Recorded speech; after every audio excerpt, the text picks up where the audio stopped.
Kilichonifanya nimkubali huyu, mimi sikuwahi kukutana na mwanaume yote. Yaani huyu ndo mwanaume wangu wa kwanza ambaye alonitoa mimi bikra. Yaani huyu ndo wa kwanza.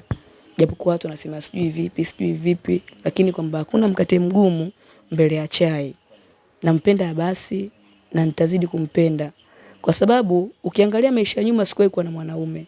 Alafu Mwenyezi Mungu kaniletea mtu kama huyu. Sasa mimi sipompenda atapendwa na nani? Au mimi asiponipenda mimi nitapendwa na nani?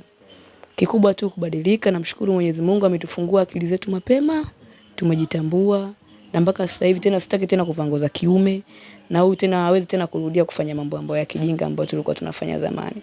Yaani napenda kuwasaidia kwanza watu kwanza wenye tabia kama za kwangu. Maisha magumu. Alafu mwisho wake ni mbaya sana. Mwisho wake kwanza ni aibu. Hakuna faida yote, unajidhalilisha.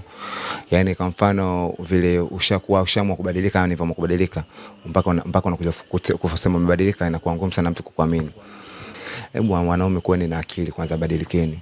Mtu mwanaume zako kaamua kubadilika kutoka kwenye hatua hii kwenda kwenye hatua nyingine, unamdhihaki. Kwa nini umdhihaki? Badala uwe mstari mmoja, uwe sambamba naye na kumshauri na kumpa pongezi kwamba hongera umebadilika, Mungu akutangulie. Kweli nilikuwa zamani hivyo, lakini nimebadilika. Yaani nimebadilika hasa.